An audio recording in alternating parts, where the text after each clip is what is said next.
Hi, this is former Pro Bowl center for the Buffalo Bills, Eric Wood, and you're listening to Nate and the Fellas on the Circling the Wagons podcast. Nobody circles the wagons like the Buffalo Bills. Go Bills. Where else would you rather be than right here, right now? Hey, hey, let's go Buffalo! Hey, hey, let's go Buffalo! The Bills make me wanna shout. Welcome to the Circling the Wagons podcast, a podcast discussing the Bills all year round with interviews, news, recaps, and insightful fan discussion. Most times. Here's your host and lifelong Bills fan, Nate. Hey Bills Mafia, welcome to another off-season episode of Circling the Wagons, a Buffalo Bills fan podcast. I am your host, Nate, guys. Thank you so much for joining us in another pre-free agency episode where we have a lot of things to discuss. We're going to talk about some of the news and notes of this past week, some current players, some former players, some maybe soon-to-be former players from the Buffalo Bills. We are also going to talk about some interesting decisions that the Bills front office is going to have to make between certain players on the roster, players that have enough of a dead cap that they could get cut this season just to make room for more cap space in general. So we're going to discuss that, all of these things, some polls on Twitter, some interesting discussion, some positional needs. We're going to hopefully finalize our positional needs leading into free agency, and a lot more. But first, I'm joined by my co-hosts, John and Mike. And John, Mike, fellas, it feels like the season just ended just because of the Super Bowl, but I'm excited to get into the players, who's going to be on the Bills roster. A lot of the things are going to stay intact, but we will lose some players. How excited? What's your excitement level headed into free agency? John, I'll start with you first. That's a good question. I'm usually super excited. However, I know they're over the cap and need to do some things to get under the cap, and they might be limited in what they can do in free agency. So I'm not really sure. I'm kind of like tempering my expectations. Understood. Real quick, before I ask Mike how he's doing, the salary cap numbers that we just got for the 2024 season, speaking of that, we thought that the Bills were going to be around $55 million over the cap.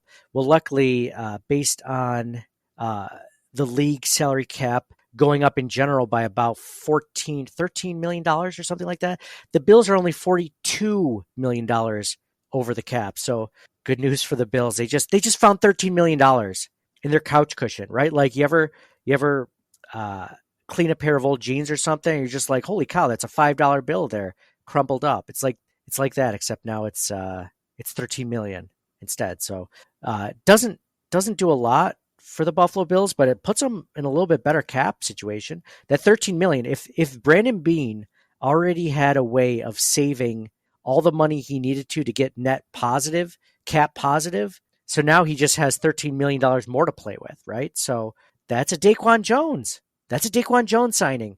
That's possibly an AJ Epinesa signing, right? You think they're going to cost that much? You mean each? No. I meant like you could do both possibly. Yeah, I agree. Both. Yeah. Right? I agree both. I'm really interested to see what AJ Epinesa is going to get on the open market, because at least with Daquan Jones, his spot track number is like $6.8 million per year, but he's also, 32. He's coming off a big injury.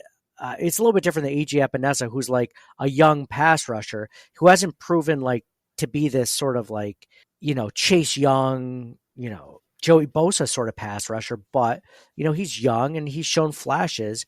I'm curious if in my head, I'm thinking he's going to get around $6 to $7 to $8 million a year also. Right. So that's kind of what I'm thinking. So yeah, some cap relief, unexpected cap relief. Finally, something good happens for the Bills in 2024. Mike, what's going on, man? You excited about the Bills possibly getting some new players? Yeah, but more than that, I like the core that we've got, and I'm excited to run it back again. Exactly. We're just adding pieces to it, right? Like you have a good pizza, right? Like you got the toppings you like, you got the pepperoni or the mushrooms or whatever. Now you're just adding on top of it. Oh, you want some bacon? Sure, I would love some. You want some pineapple? Some people like some pineapple. That may be true, but I'll bet you're the only person Luke's the only person I know that for the topping purchased a second pizza and put it on top. Does John know about your previous gluttonous past? That's it. That's John, did genius. you know that you could? Are you kidding me? Except the middle would never get cooked. It would have been just No, it's as like a easy if we calzone could in cook between. the two but you separate still get pizzas, the then pizza top combine on them. top. Yes, thank you, John. It's genius. I like John. Although I don't know about the pineapple. That's why I love you, part, so John. that's kinda... No, I was just saying pineapple. I couldn't think of another one off the top of my head. But yeah. That's what I used to. You. That's how you make like. What was that? What were those $100? pizzas? Like the Mama Rosa pizzas? Mama Rosas? Mama Rosa? No, or am I thinking of the Aldi ones? Is that Mama Cozy? Yeah, the Mama Rosa ones at Wegmans. It was the cheapest pizza you could purchase. Possibly the cheapest. They were garbage by themselves, but if you put one on top of the other, double the toppings, double the sauce, double the cheese. And you would create your own layer with those special pepperonis that caught the grease. Yeah, the char cup, the cup and char. Yeah. I didn't end it just there. I wasn't just satisfied with two pizzas sandwiched together. I needed to add some toppings on top of the two pizzas. Yeah. So then I think what I realized eventually, Mike, through trial and error, was that because the one pizza on top, the dough never really got truly cooked, is that like, why don't I just take one of those crappy pizzas and then add like another layer of sauce, another layer of cheese, and another layer of pepperoni? Same thing. And double the pizza. So yeah, it was almost cheap enough just to use that Mama Rosa pizza as like a dough, like just a flat service that also just happened to have some sausage or some sauce, cheese and pepperoni. So yeah, you also at that time taught me. You've been wrong about a lot of things, but you were not wrong about waiting 2 minutes to cut the pizza. Oh, let it solidify. Yes. Too many times. You never knew that. Yeah. Well, sometimes you're so hungry. It takes sometimes 50. You can't wait that long. You get real excited. Too excited. Yeah. You cut it too quickly. And then you got to take a step back. Well, you guys cut the pizza. I just put it on a plate and start eating it. Eat it over the sink like a rat. And that has a second order effect that's because you're not burning the top of your mouth. Yes, true. Yes, correct. Super helpful there too. Did I ever tell you one time I tried? So it's sad because I was a bachelor for a while. So I learned how to cook pizzas, like frozen pizzas. Okay, like I got okay at it. So then I was like, oh, let me try broiling. Right, like let me try broiling the top of the pizza, the cheese. Right.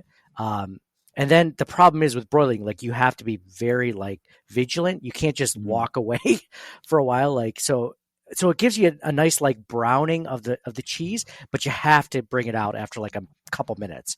So sometimes you'd be like, oh crap, I forgot that I left it in there. And then it'd just be like one. When you wake up in the morning, you're like, oh crap. Oh crap, I left.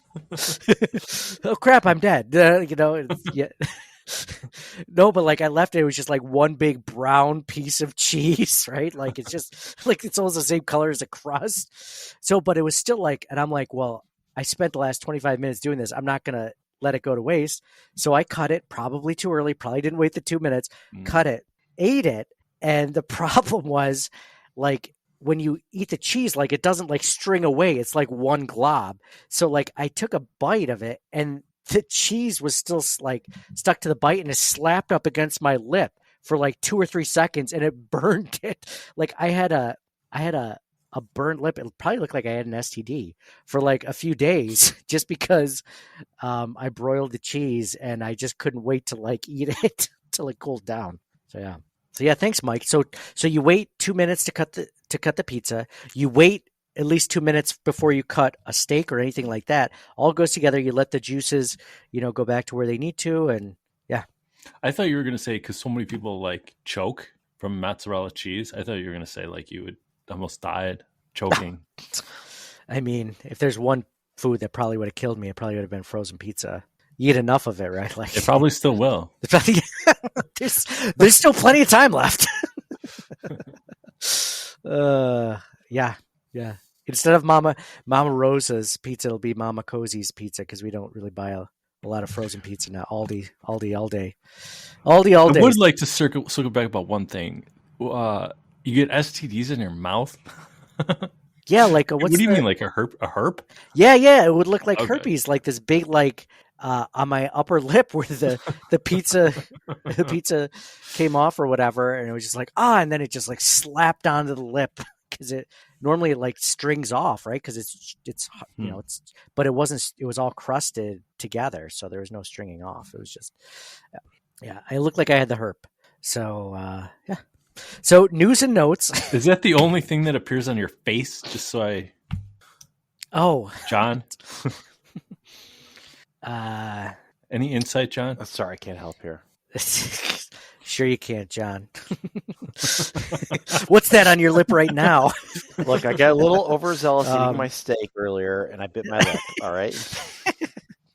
All right, guys, just it's not a big deal. All right, just yeah, I think that's the only one. Why don't you Google that while I talk about news and notes for the Buffalo Bills this past week? Do STDs that can be I'll found. ask AI. Good idea. There should be like an incognito AI. Can AIs talk dirty to you yet? Is that a thing yet, or what? It's only a matter till the porn industry gets a hold of that. I mean, they're cutting. I mean, vices always lead the way, right? If it's gambling or, yeah. Yeah, so it's there. You're like, yeah, it's definitely there. if AI could give you the herpes, I'd have had it from all my searches. There's a lot of loose AIs out there. So, news and notes. Gabe Davis over social media, he posted an almost 8-minute video that basically looks like he's saying goodbye. I mean, all the way from, if you didn't know any better, like usually players wait until they've been signed by another team before they do this. But his social media team put out this thing, which like all from the moment he got drafted to, his first training camp in Buffalo, like his interviews with the team and, all his big plays with the team. I mean, it was a really cool montage. And at the end, it kind of listed all these amazing stats that he has. It seems like he's leaving. I mean, you don't normally post that stuff to say like if you're coming back to the organization, which we kind of thought. I mean, he's probably going to make, I think, who is it? Jacoby Myers made like $13.6 million last year, in the free agent market. So he's probably looking, especially with, the salary cap going up. We didn't mention that earlier when I was talking about that, the salary cap, going up by an extra $13 or $14 million. All the free agents of this class are going to make that much more money, right? Like more money than they ever would have as a percentage. So like it benefits them a lot this year. So you just know Gabe Davis says if it was 13, if it was like, let's say 12 to 14 million, maybe it's like 13 or 14, 15 million, 16 million this year as an average year. So we'll see. It'll be interesting. I don't think any of us thought Gabe Davis was coming back. Not that we wouldn't like to see him back in some way, shape, or form, but it just didn't seem worth the money that they'd have to pay for him. I mean, you think about it, he's going to be making what, like roughly, if he was making $15 million a year in Buffalo, that's only like, $5 or $6 million less than Stephon Diggs. Like, I don't think any of us would confuse Gabe Davis's production to only be, 20% less of Stephon Diggs, right? Yeah, So Gabe Davis. We talked about this last offseason. Heading into the final year of his deal, we figured no matter how good or bad he did or in between, they weren't going to be able to re-sign him the next year. Which he didn't do great this season. I mean, he wasn't bad, but he wasn't, we thought he could tear it up this season. And then he wouldn't be affordable. He's still not. Great run blocker. I mean, he had that great 16.7 yards per attempt, but at the same time, his catch percentage was 54%. So, That stat line, John, did not make the end of the social media reel, just so you know. The 54% catch rate. No, all the good stuff, that did not course. lead. Hold on. Can I show you guys? I'll tell you guys what came up. Hold on. Because someone screenshotted it, and it was really good. Here it is. 2020 to 2022 playoffs. So that's why it didn't come up. 56.8% of receptions are for first downs or touchdowns, first in the NFL. Every 3.5 catches are touchdowns, first in the NFL. That's an odd stat. 21.5 yards per reception, first in the NFL. 2.53 yards per route run, sixth in the NFL. In 2020 through 2022, 26 touchdowns, most TDs ever in first 3 seasons for a day 3 drafted wide receiver. Past Tyreek Hill. This is very With very. I was going to say very specific. Day 3, blah blah. Look, you were talking the first before a solar eclipse. Playoffs. Yeah, I mean, like that's why his rookie year was so promising. He had great games in the playoffs, and then listening to the playoff stats, then obviously that Kansas City game is going to be included in that. So yeah, sure, it looks great, but this is just inconsistent, right? So. Inconsistent. Well, in all these stats, he didn't mention 2023. Plus, So- we mentioned like even last year, even if he like did super amazing in like best wide receiver to ever, or even borderline wide receiver, they wouldn't be able to afford him anyway. So no matter if he did good or bad, they're probably not going to keep him. No, I didn't see it happening unless they somehow extended him before the season at a reasonable, like maybe $10 or $11 million a year or something to that effect. I didn't see them doing it, and they didn't do that. And I'm pretty sure that social media clip was in response to him probably hearing back from the Buffalo Bills front office saying, we'd like to, but we can't. And he said he wanted to come back, and the Bills are saying we'd love to have him back. They love Gabe Davis. He's a great locker room presence. Josh Allen loves him. Like, the team loves Gabe Davis, but it's just not in the cards. You can't keep everyone. We couldn't keep Tremaine Edmonds last year. For all intents and purposes, it sounded like the team really loved him. The guys really loved him too. It's just not always going to happen. These guys are going to get paid, and good for him. Like we should all hope to, get paid like Gabe Davis is going to get paid this offseason, right? So he went from making $1 million a year as a 4th round or 5th round draft pick last year to now he's going to be making, 13 to 14 times that. So good for him. Yeah, that's all. I know we've covered it ad nauseum last week and just in general, but it's just interesting. It seems like it's definitely happening. There's still sometimes, you wonder like, is that going to happen? Is it not going to happen? Remember Matt Milano a couple of years ago? Like, it was just like, I think he's going to hit. I think they're going to re-sign him, but you never know. He might price it. And then he took like a little bit of a pay cut to stay here, and I mean, let's go, right? Like, that wasn't unexpected. But for the most part, you kind of get an idea if these guys are going to come back or not. The second thing of note in the Buffalo Bills realm of the NFL is that former Bills punter Matt Araiza signed with the Kansas City Chiefs. Matt Araiza, who went under fire, a year and a half ago when he was wrongfully accused of rape by a then 17-year-old girl at I think it was San Diego State campus, off-campus party. Some pretty brutal things in the allegations. A lot of things went around Bills Mafia and social media in general. It wasn't just Bills Mafia. I mean, NFL Twitter fans were like, this guy sounds like a piece of garbage, right? And, at the time, it was, I said on our Twitter account, the Circling the Wagons Twitter account was like, they can't afford to keep this guy because he's such a distraction. And in 2 years ago, it was supposed to be a Super Bowl winning team. And if the things that he was accused of were right, then, he should go to prison. They weren't right. It turns out that he did not do the things that he was accused of. In fact, it doesn't sound like the other people accused of those things did them either. And now he's getting a second chance. So good for him. It kind of sucks that it's with the Chiefs, though. I gotta be honest. I wasn't a fan of that. Of almost any other team besides a divisional team, it's just like the Chiefs are a divisional team, like just anywhere else. You know what I mean? Yeah, it sucks. It sucks because we could use a punter right now. They could use an upgraded punter. I gotta be honest, though. Like, I'm kind of happy he's getting another chance. No, he should be in the NFL. He's really good. I just wish it was for us. I just wish it wasn't.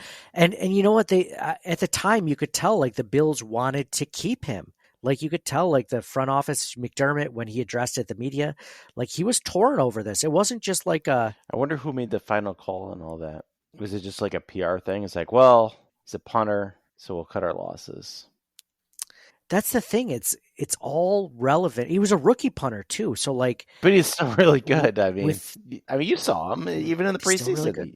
I was hyped about him. I was excited. I was really excited to get him on our team. I was excited when they drafted him. From the whole time they drafted him up until the allegations, I was excited. I think all of Bills Mafia was. I mean, he was the punt god.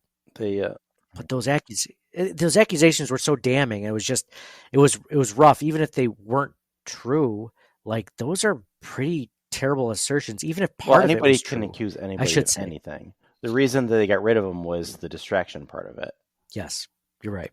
It's unfortunate, and I think in order for I read that for the accuser to drop her civil suit, Ariza had to agree not to sue her back, but he's still able to sue her lawyer. Because if you remember in that article, like the lawyer was basically like he recorded everything and he made it into an article on Yahoo or whatever, saying, or the LA Times, I think it was, that like all these things, like, are you going to do this? Like you're going to, he was basically blackmailing the agent. Like, if you don't figure this out, like your player is not going to make, your client's not going to make it into the NFL. Like we'll make sure of that sort of thing. So, yeah, I mean, unfortunately, like people like that falsely accuse you of things like that should probably go to jail. I feel like, or something, so anyway, yeah.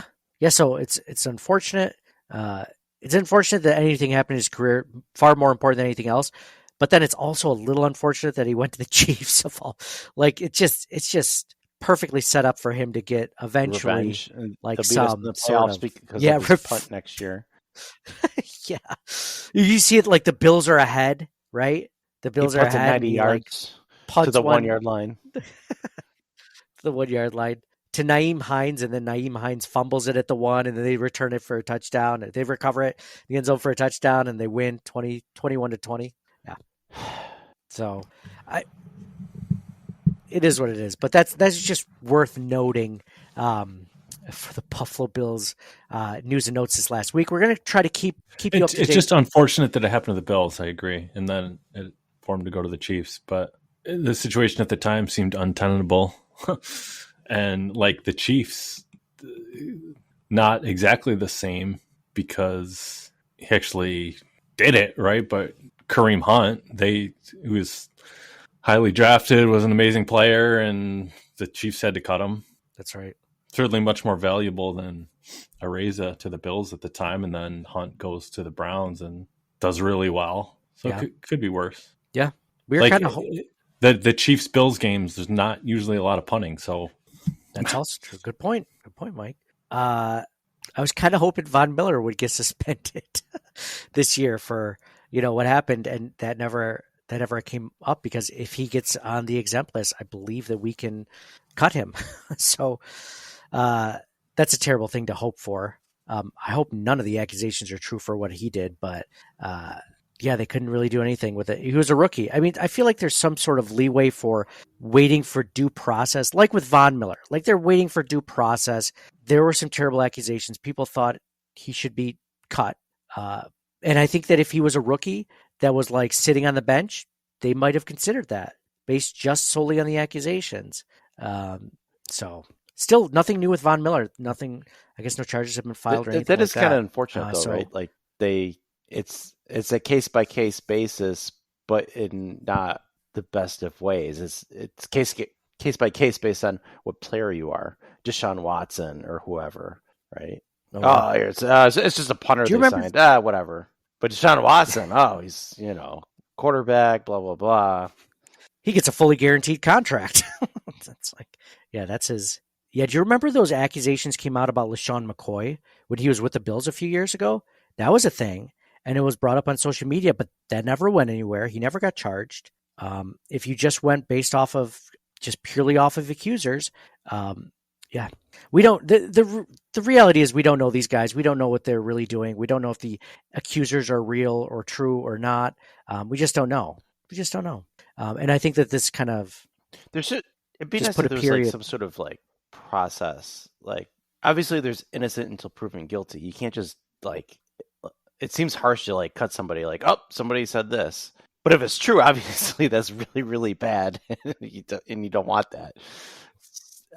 Yeah. But they got to figure something out for these things because it's happened, good or bad, or not good or bad, but true or false over the years, and I don't think they've handled anything that well either way.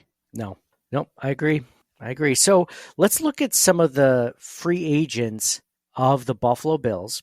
So we mentioned some of the big ones this past week on our last podcast, but let's talk about the 3 or 4 biggest potential cut candidates for the Buffalo Bills.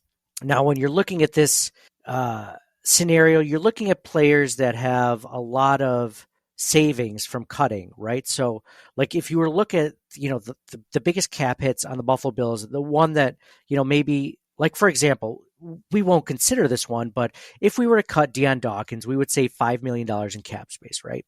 Like that won't happen. That doesn't make sense to do that because then you're without a left tackle. He, I think, performed really well last year. I think we would all agree on that, but that's an example. Now, the first cut candidate I will get to, though, is similar in that respect, and that's Tre'Davious White. He's a $16.4 cap hit, $16.4 million cap hit. And if you cut him, you save roughly $6 million in cap space. So he's one of the cut candidates. You look at a guy like Taron Johnson. Like Taron Johnson, I would never cut. If anything, I might actually extend Taron Johnson because I believe he only has 1 year left on his deal. Yes, he has 1 year left on his deal as a Buffalo Bill. This is an example of how you could extend someone and then save some cap space, right? So that's one of the examples of a player that I would potentially extend. But anyway, we're not talking about extension. We're talking about cuts. Mitch Morris is the next one. So we mentioned Tre'Davious White. Mitch Morris, you save almost $8 million as well by cutting him. Almost $8.5 million. So Tre'Davious White, $8 million. Was I 6? I'm sorry. I'm already losing track of the math. Yeah, White would be 6. That was $6 million. Okay, White was $6 million. Mitch Morris is $8.5 million. Okay. And then if you keep going down the list, Rasul Douglas, this is why it was such a great trade, because if it didn't work out, you could cut him this year for no cap hit and you would save $9 million, right? Well, now the Bills don't save $9 million. They want to keep Rasul Douglas. He played extremely well. And he's going to be a starter. So he's going to be a starter. All these great guys that have good cap hit numbers or good savings numbers, if you cut them, we want to keep really badly. So the more scenario, you're going to want to, at some point, draft somebody for his eventual replacement. He's had a ton of concussions. He's getting older, and but you're not cutting him this year. No, exactly. You're looking for maybe an eventual replacement, but you're right. You're not cutting him this year. You can't. He's too good. He's one of their best offensive linemen. Mm-hmm. And the center is one of the most important positions on that offensive line. Whenever he's out, you've seen the mishaps with the snap and Allen getting it and all sorts of stuff. Agreed. The line is not the same without Mitch Morris. So yes, maybe draft his eventual replacement with one of your 10 draft picks for sure. Maybe a day 2 or day 3 pick. I'm all for that, but you're not cutting him. So I wouldn't even consider him, but it's a potential. I'm going to put out some scenarios where it's like, maybe I pit Mitch Morris against Tre'Davious White. I want to hear your guys' thoughts on that. So the other, a little bit less savings, but still some savings, is Jordan Poyer. The Bills could save almost $5.5 million if they cut Jordan Poyer. Look at Deontay Hardy. You could save $4.2 million by cutting Deontay Hardy. $4.2 million. You could save $5 million by cutting Nyheim Hines, right? So if you guys were to prioritize your cut candidates on this roster, I got to be honest, I put Deontay Hardy and Nyheim Hines at the top of that. And I feel bad. Don't get me wrong. I feel bad that Nyheim Hines was injured in a freak, jet ski accident. It wasn't his fault. It sucks. I feel bad for him. I don't think he's worth $5 million to me. John, I know you're not a big fan of running backs, either signing free agent running backs or drafting them super early. James Cook aside, but yeah. I mean, this seems like a no-brainer for me. I agree. And I know they've had issues with special teams recently and having good returners. But both Hardy and Hines would be cut candidates for me, and Tre'Davious White I think would be up there as well. It's So you would sorry. I love Tre'Davious White to death, but the back-to-back injuries, and I think it's just going to be a hard thing to do, but I don't think it's going to be worth it in the long run. So if it were me, I think it's a no-brainer if you can to cut Hines and Hardy. That automatically saves you roughly $8 million. Okay, that's just cut candidates. So you're saying you would put, and Mike, do you disagree with any of that so far? Those were two kind of easy ones. I know Yeah. Deontay Hardy is just, I mean, it was worth a shot. I don't think he turned out so much as a wide receiver. We can't be paying these guys like $6 million for like okay, returns. Like Deontay Hardy did have that big return in, what was it, the Dolphins game or the playoffs? Like, it was great. We didn't see it from all season except for that. So, like, not trying to negate what he can do, but the Bills just haven't found a way to use him, to utilize him. Now, John, I don't disagree with what you said about Tre'Davious White. What do you think about this, though? Would you prioritize White's cut over Jordan Poyer? Because it's almost the same amount of money. We're looking at $6 million for Tre'Davious White versus $5.5 million for Jordan Poyer. The only problem with that is I think safety is a bigger need, much bigger need than corner at this point. Okay. So I don't think So- I do think Poyer is lost a step, and they're going to have to address safety still, but they have more corners Yes. than safeties. It's like they have 1 out of 2 starting safeties right now, and that one isn't great, right? Like, he's not bad. He's still good, but he's not what he used to be, right? Like, that's kind of how you view that position. Whereas a cornerback, I mean, you have a healthy Russell Douglas, you have a healthy Christian Benford. Like, you have your 2 starting corners automatically. Like, you have them. Yeah, and you got Taron Johnson So- and nickel. Yeah. This is exactly Taron Johnson. You have really good starting cornerbacks, and you just don't have a ton of depth behind them. But again, you could draft someone, draft some talent behind them. They still have Kaiir Elam. I just still don't think he's a lost cause completely, but for some reason it's just not clicking yet. It seems like some- it, but one way to look at it is Benford was in the same class, right? So they had in one of the 2 that they drafted that year, and I think that's fine. Mm-hmm. Exactly. So I guess, in saying that, I would think I would put Tre'Davious White ahead of, Jordan Poyer for everything you just mentioned. Wouldn't it? So I was reading a scenario where Joe B was talking about extending Tre'Davious White, right? Like extending him for, another year or so, because I believe this is his last year. Hold on. No, he has another year in his contract after this. So extending him a year after this year to kind of lessen the blow, because I mean, if you think about it, if he gets cut this year, who's going to sign him to a big contract? I mean, he just literally came off an ACL injury 2 years ago, and now he's coming off an Achilles injury. Will he be healthy? Nobody's going to sign you for, maybe not, but let's say you lessen his the cap answer is hit no, from, then. instead of it being, there's a possibility. Hold on. Return NFL. General 75% of NFL players. The full healing of a torn Achilles tendon takes about 4 to 6 months.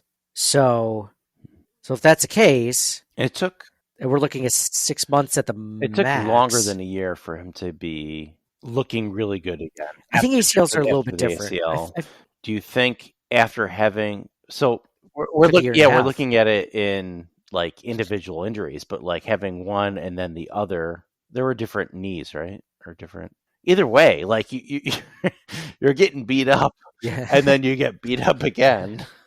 Like you would think Yeah, they would yeah. take it might take, and you're getting older at the same time. Like all these things. Yeah, at the end of season presser for Brandon Beane and Sean McDermott, they both mentioned Tre'Davious White, and they both seem to be optimistic about him. And no point where they're like, well, you don't know how it's going to be.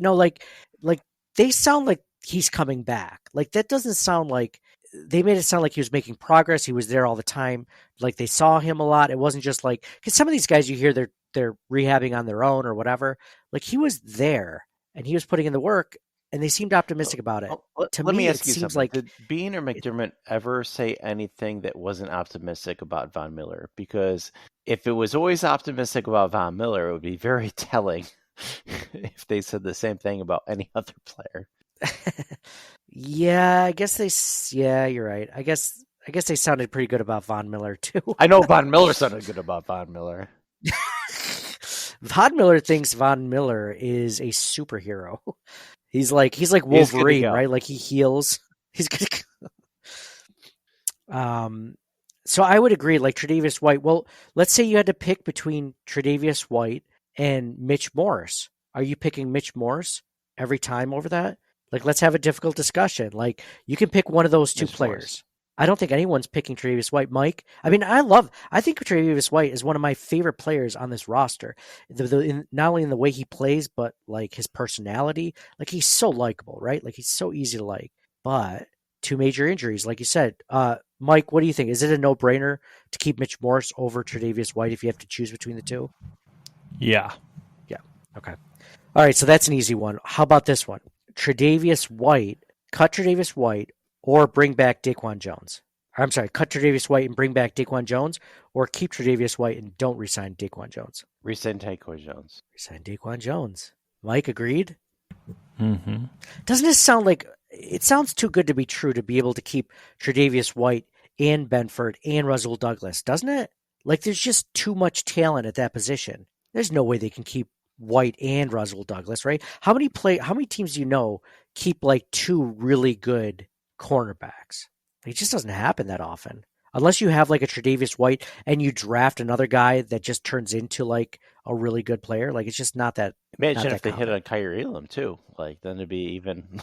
Oh, imagine if. I mean, like, outside of Elam though, like they've done really well at corner and the defensive backfield in general. They have. So one of the things that makes me possibly consider cutting Poyer as opposed to Tre'Davious White is that the Bills are really good at developing safeties. It feels like, like they took guys like Poyer and Hyde, who nobody was pounding the table for in the free agent market. Like they were, I wouldn't say they were top tier free agents. They were probably like mid tier guys, right? Like both of them. Like they didn't get nothing, but they were probably like $3, $4, $5 million a year guys for 3-4 years, and they became really, really good. They didn't have a ton. They only did it with those two guys, though. It's not like they have a track record of having amazing safeties all the time. They just happen to luck into those guys. Now Poyer, I think they took a chance because I think with Cleveland, I think he even had an injury history, so they took a chance on him, and it worked out really well. And then Micah Hyde, I think he was good. I don't know how they ended up getting him, but it's been a solid tandem, obviously. But there hasn't really been anybody else. Like, who's their next best player over those last 5 years at safety? Oh, man. Jaquan Johnson. No, I'm just kidding. DeMar Hamlin, I guess. Taylor Rapp. Would you put, I guess I'd put Taylor Rapp above DeMar and they Hamlin. Just signed him for a 1-year deal last year. And he was, a 15-yard penalty waiting to happen half the time. But I mean, he was still pretty good, but I don't think there's been anybody else really. And, they got guys who can play corner and safety, Cam Lewis, and guys who can fill in, but I don't, they haven't really had they've had like 2 All-Pro safety or 3 All-Pro safeties and back-to-back, and no, they just had the tandem, right? Yes. You're right. Cam Lewis isn't even under contract. I bet you they bring him back for a 1-year deal, kind of like a Dane Jackson sort of thing. Yeah, I think they'll bring. They like that versatility. I do too. They can play multiple positions. I think that's great. So multiple positions. Neither of them like amazingly, but like solid depth in case of injury or potential starter capability, but nothing that you can like. You still have to draft a guy. If you get Cam Lewis, like you still have to draft a guy that could potentially take over for him, right? No, I don't think he's a starter, but I think he can fill in really well. So we have as I agree with everything you guys are saying. I guess I thought it'd be like a little bit more debatable, but it's pretty obvious at this point that Tre'Davious White is kind of like the third one on this list after Hardy, after Hines. I mean, you don't want to get rid of a whole lot of these. Saran Neal you could cut, you'd save $3 million roughly. I could see that Strand potentially. Hill's another one. He could play Um, corner, safety, special teams.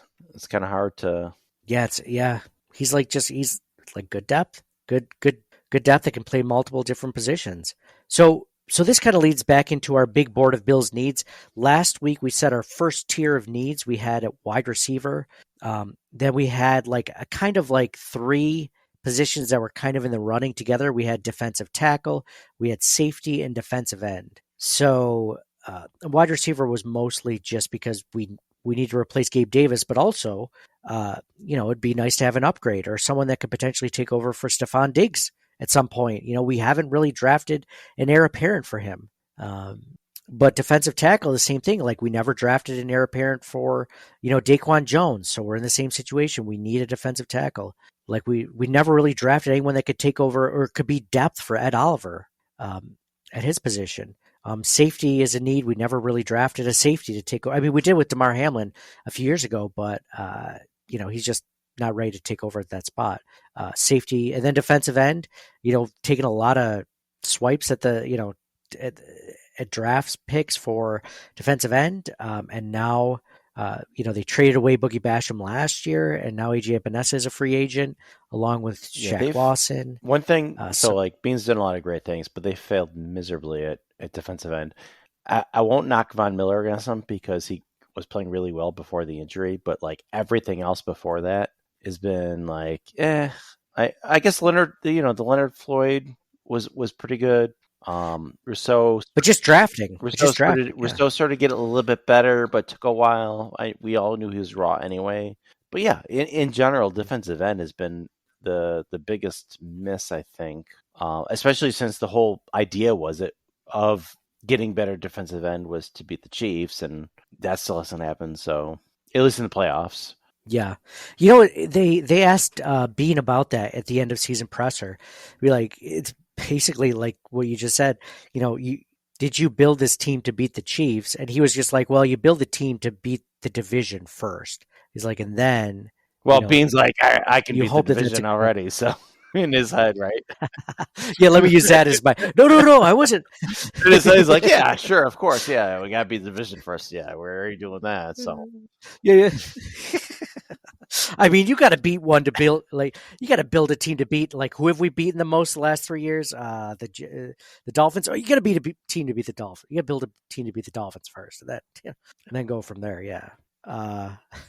But I was always under the impression that they were building it to beat the Chiefs, and yeah. At least after that, the year the whole like, the year they should have won the Super Bowl, the 13 seconds, like that whole thing. I think there was a point effort to get better at defensive end, and they really didn't until they signed Von Miller, and then he got hurt, so that kind of sucked. But Leonard Floyd was a good replacement for a good part of this year. Like, yeah, that was a good signing. I'll admit that. And in general, Bean's done really good. I mean, free agency was never his issue, though. Free agency has never been Bean's issue. Even the draft the last couple of years, like Kincaid looked really good this year. The second pick, Osiris Torrance, started the only player that started every single snap this year for the Bills. The offensive line gelled really well. 2 years ago, Terrell Bernard, he got, and he filled in perfectly for Matt Milano. I mean, he's not gonna, Milano's still better, but like Bernard played really well. Like it was, so he's hit on picks too. Khalil Shakir's looking really good. You're right. I mean, there's some guys out there that they're not all busts. Don't get me wrong. Nobody hits on everything. Yeah, everybody's harping on Kyrie Elam because he was an early pick, but like it's a crapshoot anyway. It is, and I don't remember anyone at the time when Kyrie Elam was drafted saying that was a terrible pick. I don't know why they wasted that pick on him. Like people are like, yeah, all the the draft pundits, and we're like, oh yeah, this is gonna be great. Yeah. Right. Exactly. And I remember people like poo-pooing when Tre'Davious White was drafted. It was the complete opposite. Like, why did they pick Tre'Davious White and this and that? And he was amazing. So I don't know. Exactly. So I still think our first tier of needs hasn't really changed at all. Like I think I'm still on with that list. Are you guys are still good there, right? Yeah, for sure. Like the second tier is like, stupid stuff. Running back. We have backup quarterback, kicker, punter, linebacker depth, OL depth. The OL thing, like I might push up the center part a little bit just because Morse is getting up there. But other than that, yeah, I think we got it. Yeah. I think that's a little bit more important than like backup quarterback. I'd still like some tackle depth at some point. I don't know if they're going to be able to get in the draft, Yeah. but Both offense and defensive line, you can never have enough depth. no. And I think these days cornerback too. Really, we don't have cornerback on the list anywhere, but that could be a somewhere. Absolutely. And we talked about cut candidates with Nyheim Hines. Honestly, at the second tier level, I kind of still like running back a little bit higher at the top end of the second tier. Like, I know we have running back, linebacker, offensive line, backup quarterback. Running back, especially because Latavius Murray is gone, Damian Harris is gone. From like who's Hines. on, like how many players you need on the roster perspective, it might be up there for me.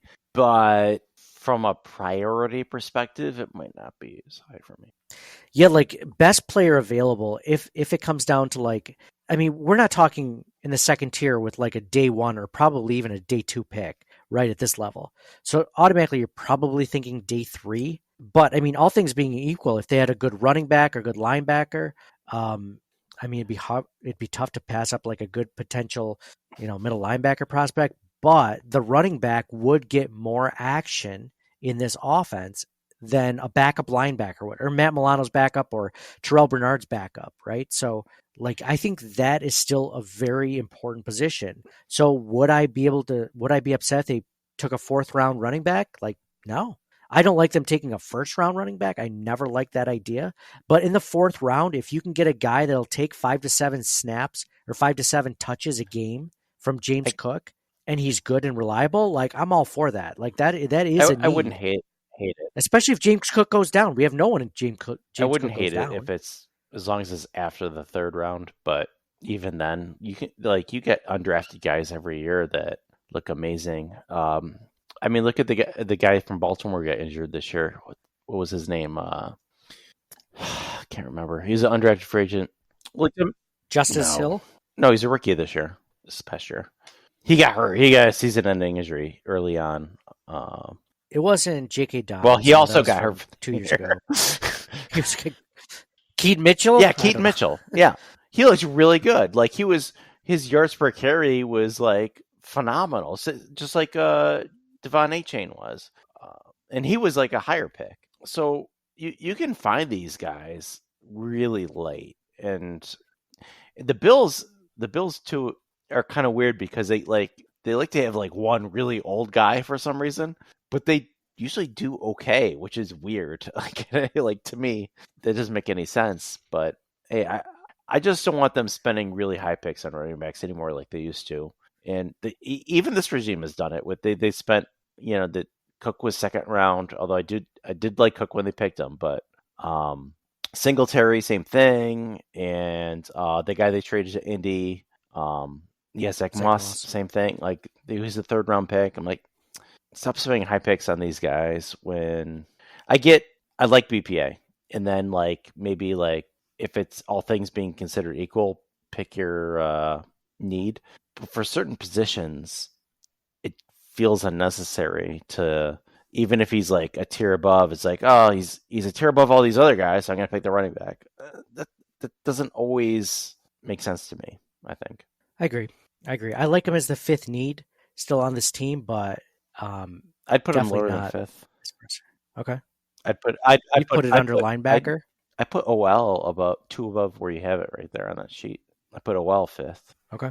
And then linebacker 6th. How about I compromise? I'll move it up 1 for now. I put both. I put OL, then linebacker, then running back, then backup quarterback, then kicker, then punter.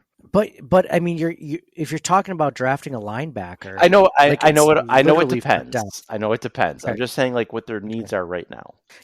But that being said, they're going to sign an old veteran, like you said, at running back or someone on the cheap somehow, and then it'll knock it down to like well, we don't really need to draft a guy at all. You just pick up a couple of undrafted guys or 7th round guys, and we'll be set. So I also think there's some to it. You have the first tier top 4 needs. You have safety over defensive end. Would defensive end maybe be over safety?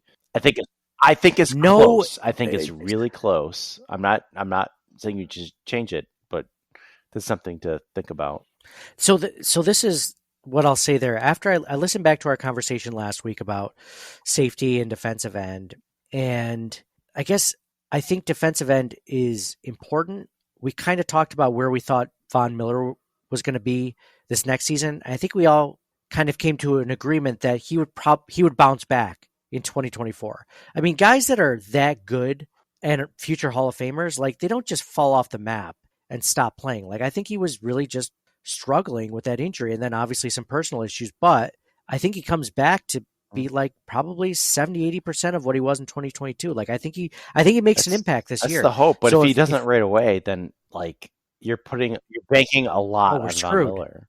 We are. I mean, like geez, the other so way to much think of about it is ourselves- like who is the number one position on the offense or in the whole team? Quarterback, right? Who's the number Right. one position on defense? Is it pass rusher? Yes, pass rusher or cornerback, But maybe not But- safety. So if they're that close on the That's it. tier, maybe you put defensive end over safety. That's all I'm saying. I'm not saying you have to do that, but I definitely see what you're saying. So I guess my point was if you think Von Miller is going to be a semblance of his 2022 self, then you technically have two starters. Like I love Greg Rousseau. They're going to give him the 5th-year option, and it's only like $12 million, and he's worth every penny in my opinion. I don't know if I want to pay him $25 million a year or anything, whatever but I like him. So in my head, like we have two starting safeties, or I'm sorry, two starting defensive ends. Like one's questionable, one's solid.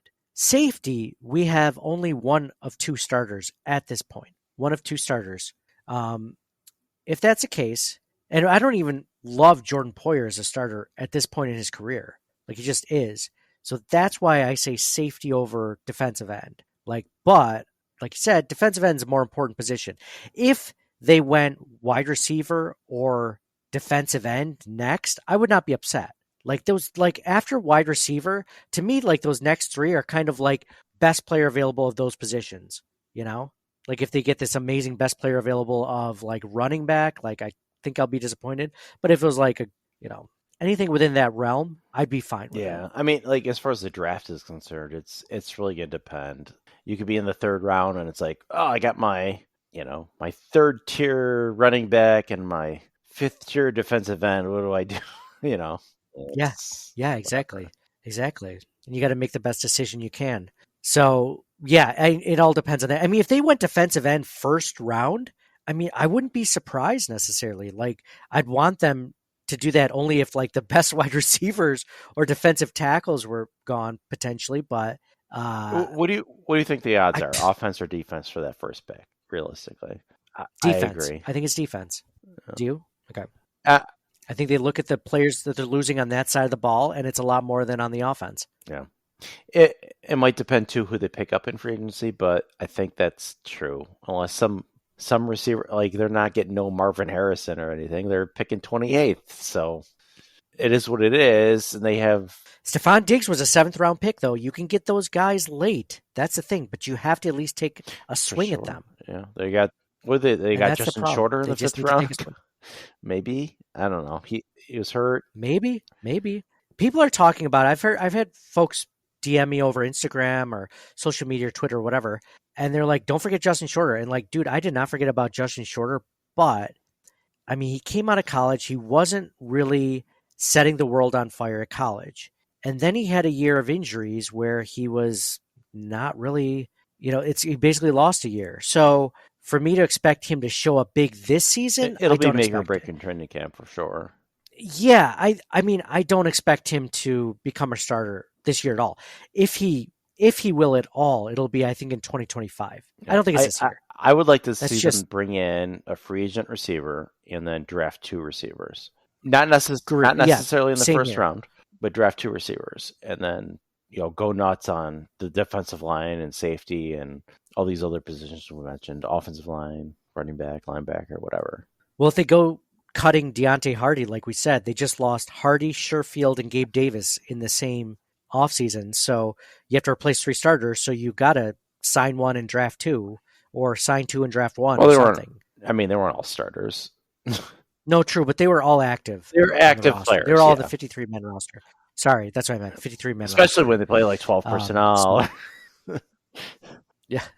So maybe Shorter is one of those guys. Maybe they only draft one guy because they consider Shorter one of those possible I mean, potential think about it another players. way. Who are their best pass catchers right now? You have Diggs, you have Kincaid, and you Kincaid. have Shakir. Shakir. So there's Yep. 3 right there. So you add a quarterback, 5 offensive linemen, and a running back. You're already up to 10, right? Is it my math right? So Yeah. just got to find another starter and have a little bit of depth behind it. So Yeah, I mean, after that, I'd say it's either Dawson Knox or, I mean, that's not a great option. Yeah, so they extended Knox recently. Like, what does his contract look like? Could they save any money by restructuring? No. No. No. No. The answer is no. Hold on. Dawson Knox, they would actually lose $6 million if they cut him. But like, what if they like restructured his contract? I mean, it depends on what it restructured Something to. really good for them. Hold on, let me. I mean, to be fair, Let's for see. the Bills, they did that before they drafted Kincaid, right? So I mean, obviously they wanted to have a good tight end, so they were like, all right, well, let's extend Knox. Okay, we're set. And then like the receivers fell how they did in the draft, and they're like, well, the next best receiver is Kincaid, so we'll draft Kincaid. Worry about the rest after. They could restructure Dawson Knox and save about $3 million a year, or $3 million this year. That's something. That's something. You know, combined with all the other things they might do. The problem is, though, if you restructure him, then like I could see him being a potential cut candidate in a year or two. And then it makes it less. So like you lose that exactly. So do you want to save $3 million, or do you want to potentially save $10 million and cut him in 2 years? You know, like I don't know. It's so well, tough. in 2 years, the cap space will be like how much more? You know. Yeah, good point. So yeah, those are our biggest needs. I wanted to read. So I put it up on Twitter. If you're not following us, please do. We're at CTW Pod, like Circling the Wagons Pod on Twitter. And I said, if the Bills don't go wide receiver in the first round, basically their biggest need, what other position do they draft? And so what's cool is Miss Molly on Twitter.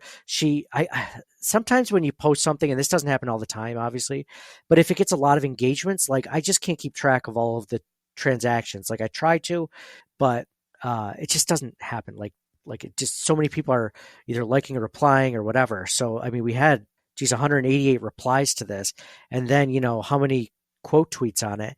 But Cole Beasley, Third and Cole, Miss Molly tweeted at us. She's like, Cole, Third and Cole forever. She just tweeted us, and I said the Bills don't go wide receiver in the first round. What other position do they draft? And Cole says a game wrecker on the D line if possible.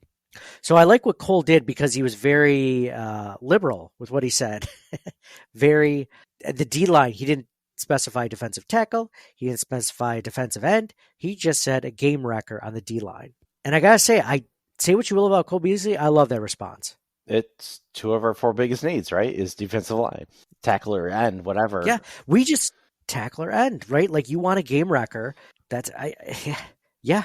It's just like I want an explosive wide receiver, right? Like I want a game wrecker at defensive line. I want an explosive wide receiver. I want a ball hawk at safety, right? Like we've just named all our basic needs. I mean, I can't disagree with any of that. So I thought it was just cool that Cole Beasley responded. He's the bee's knees. It's not the bees. He is the bee's knees. He's bee's knees. He's what was another one? Mike, you had like 2 for Cole Beasley. Was the bee's knees yours, or was that John? Was I think that your it was nickname? Mike that came up with that one. Was it? Okay. It's a good one. It's good. Almost as good. No, Third and Cole doesn't make that's any okay. sense because It's that. We're not gonna. John. I get it. I know what you think. It's like having an argument with my wife about something that happened 3 years ago. Like I know what you thought. Like we don't have to rehash this. I was wrong. okay, as long as I was right and you're wrong. Sometimes that's not enough, though, John. Sometimes it's not. Now, do you know why you're wrong? No, I don't. I mean, yes, I do. because it was stupid.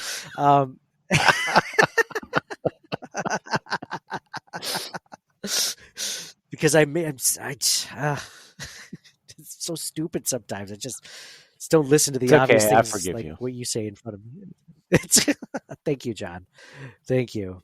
Dan Freddy writes defensive tackle. We need defensive tackle and wide receiver both in rounds 1 through 3, regardless.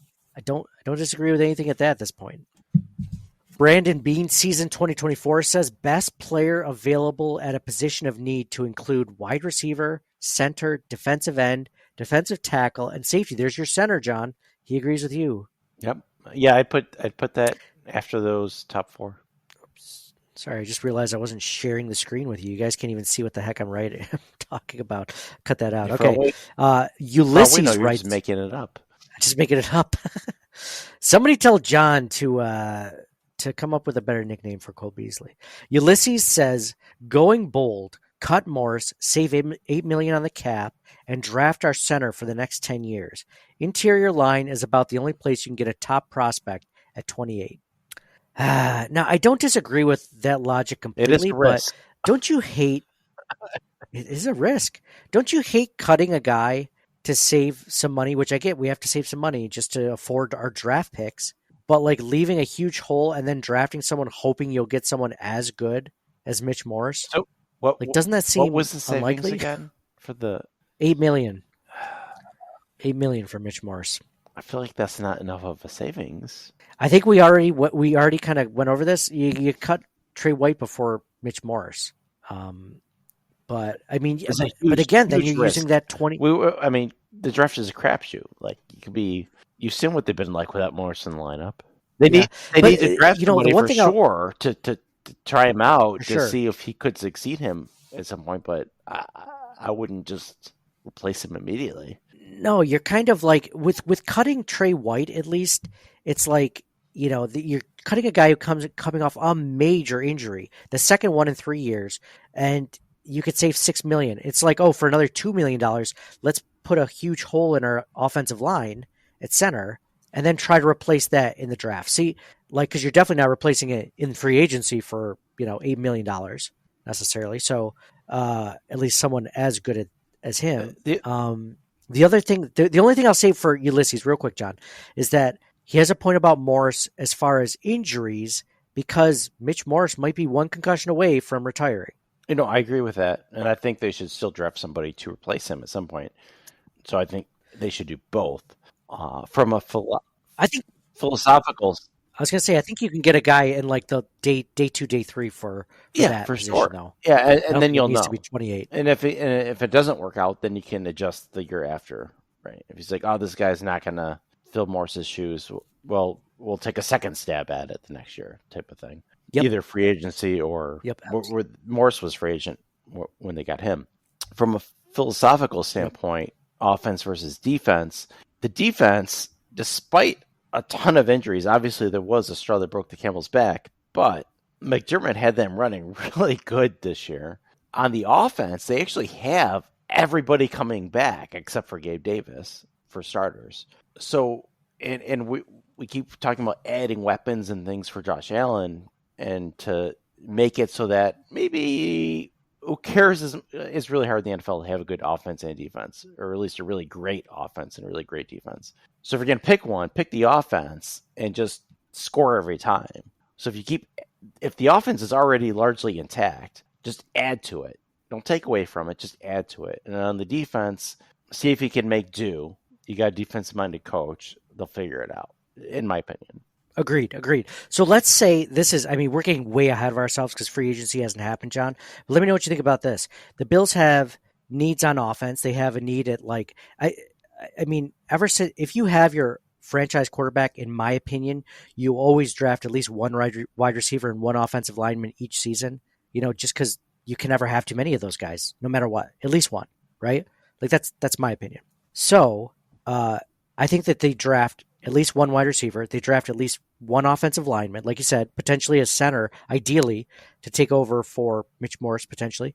And then number 3 is you use a day 3 pick on a backup running back, right? You get those 3 picks. Then with the other 7 picks, I could easily see going all defense, right? Maybe it's not 7-3, maybe it's more like 6-4 defense to offense, but the majority of picks should probably be spent on the defense this season.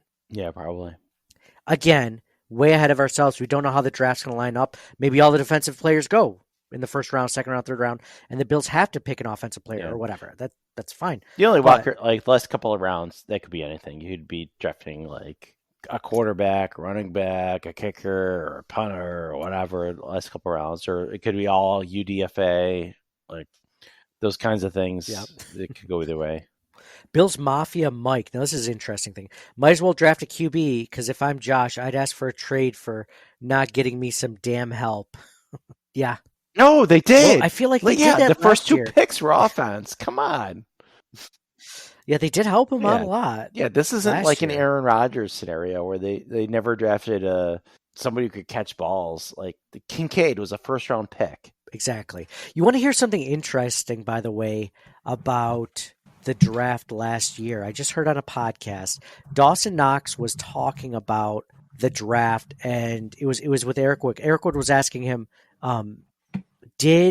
were you worried about them drafting Dalton Kincaid, and did they tell you beforehand that they would, like, to kind of prepare you? So Dawson Knox said that basically they talked to him before the draft even happened, and they said, we have a really high grade on this kid, Dalton Kincaid. Said we don't really have as high of a grade on any of the wide receivers in this class, which I thought was interesting, because I thought they might have had like 2 or maybe 3 above him, potentially a wide receiver. But he basically said that the Bills front office loved Dalton Kincaid that much, that they liked him more than the other wide receivers in the class. That makes sense. Which there were some good wide receivers in this class. All 4 of those receivers were drafted also in the 20s, right? It wasn't like they were drafted in the top 15. So True. They were all first round picks, but like lower in the first round. So I could see that, like based on what the other teams did. Yeah, and it's possible that they might have been just below. Some of those guys, like Jordan Addison, might have been just below Dalton Kincaid or whatever, but they like Dalton Kincaid the most. So I thought that was interesting, because you don't really hear that kind of clarity from people where they actually thought. The only other guy I liked a lot was Jackson Smith and Jigba, and he went to Seattle, but like they already have really good receivers, so it's kind of hard for him to get involved. Maybe they shouldn't have played Tyler Lockett as much down the stretch, but I don't know. Yeah, so let's go. Buffalo writes DT or defensive tackle or safety. That's it. Only other possibility is some crazy fall down the draft board for a top 15 prospect. Yeah, I mean, that could happen. I'm trying to think of what position would that really be a tough decision for. Maybe like offensive tackle, just because they seem pretty set at left tackle and right tackle for now, because of Spencer Brown's huge improvement this last season. That would be a tough one to do. Guard, I think, would be a tough one to take, even if that fell to like a top 15 pick fell to number 28. Obviously quarterback. Tight end would be really tough to take at 28. Maybe linebacker too. Running back for sure. Kicker, right? punter. Like, there's no way they take a running back. Kick returner. Who did the Dolphins draft like 20 years ago? He was a receiver, and like, geez. Ted Ginn. and like, Ted Ginn like Jr. the interviews are like, oh yeah, he's going to be a returner for the next whatever, and everybody's like, returner? He's a first round pick. What about the receiver price? Like, it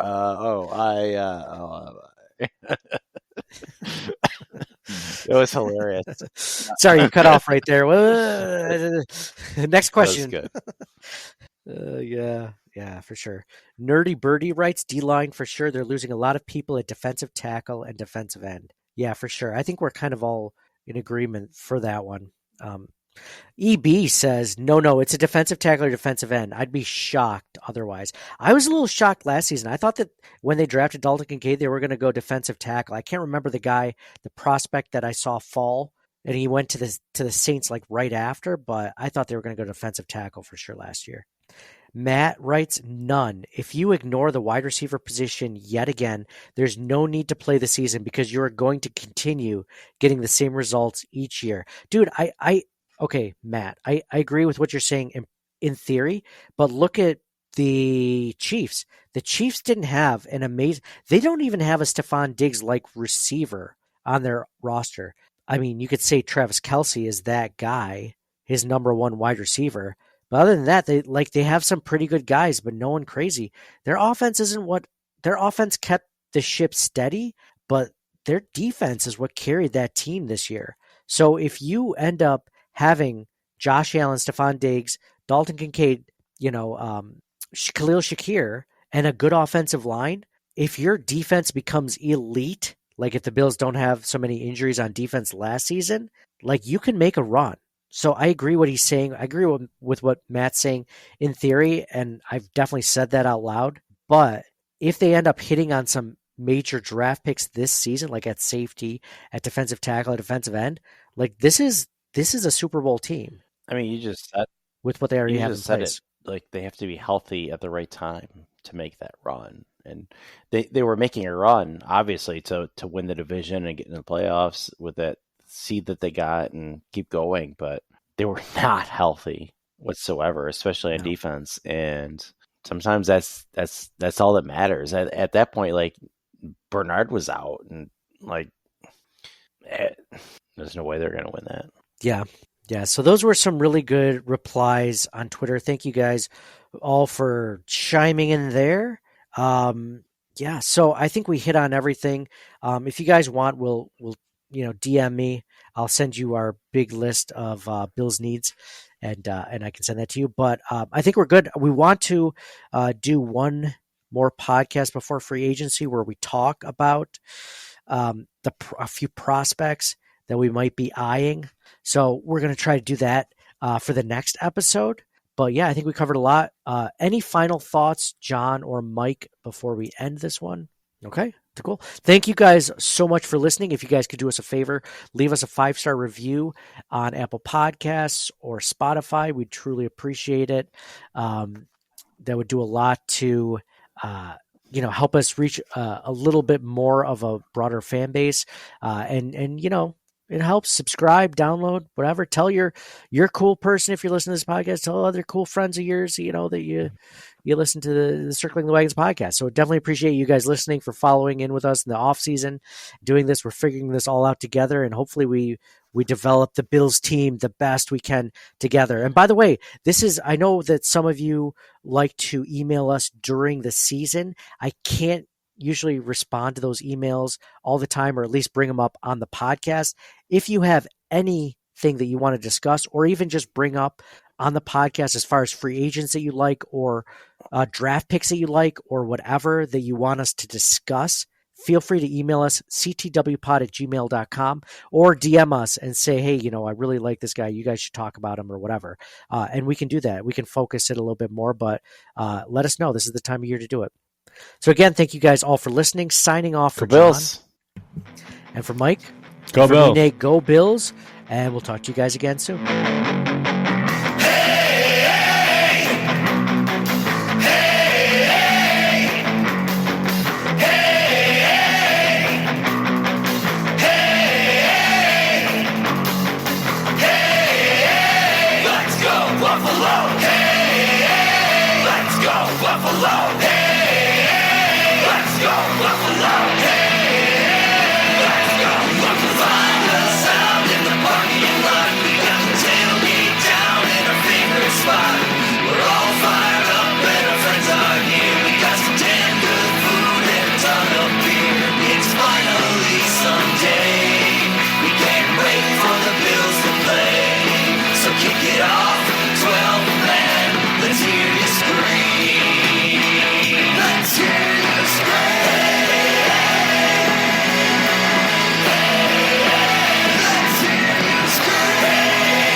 Thank you for listening to the Circling the Wagons podcast. Download and subscribe to us in your favorite podcast service. Email us at ctwpod@gmail.com. That's Charlie Tango Whiskey Pod@gmail.com. Follow us on Facebook and Twitter at CTWPod. And most importantly, go Bills!